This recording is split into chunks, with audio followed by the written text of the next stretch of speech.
વડોદરા ખાતે વસતા રાજસ્થાની સમાજના 36 કોમના ભાઈબંધુઓ સાથે રાજસ્થાનના બાડમેર લોકસભા બેઠકના અપક્ષ ઉમેદવાર રવિન્દ્રસિંહ ભાટીએ મુલાકાત કરી હતી।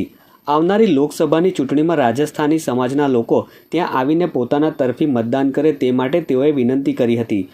અત્રે ઉલ્લેખનીય છે કે રવિન્દ્રસિંહ રાજસ્થાનની શિવ વિધાનસભા બેઠકમાં વિધાયક છે અને લોકસભાની બેઠકમાં તેઓ અપક્ષ ઉમેદવારી કરી રહ્યા છે। તેઓએ કેન્દ્રીય મંત્રી પુરુષોત્તમ રૂપાલાની ક્ષત્રિય સમાજ અંગેની ટિપ્પણીને વખોડી કાઢી હતી અને આ વાતને દુર્ભાગ્યપૂર્ણ ગણાવી હતી। આ સાથે જ રૂપાલાની ટિપ્પણીનો જવાબ મતદારો આપશે તેમ જણાવ્યું હતું। રાજસ્થાનની બાડમેર લોકસભા બેઠકના અપક્ષ ઉમેદવાર એવા રવિન્દ્રસિંહ ભાટીએ મોદી સરકારના વખાણ કર્યા હતા અને સરકારમાં બધું સારું ચાલી રહ્યું હોવાની વાત કહી હતી। ઉપરાંત તેઓએ મોદી સરકાર 400 બેઠકો જીતશે તે અંગે જણાવ્યું હતું કે આવું થશે કે કેમ તે તો હવે મતદારો જ નક્કી કરશે। और समस्त हमारा भाइयों पुरानो जुड़ाव रहो है, कर्म भूमि रही है।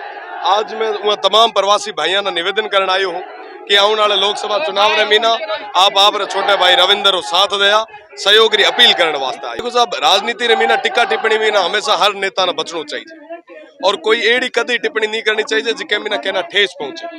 यहाँ जो टिप्पणी जो करी है वाकई दुर्भाग्यपूर्ण है और आने वाला टाइम रे मीना जनता ये चीज रो जवाब। देखो साहब, यह है कि जनता तय करने वाली आने वाले चुनाव रे मीना स्पष्ट हो जाए कि अगर आप वापस करो नहीं करो, अगर नहीं करो तो जनता जवाब।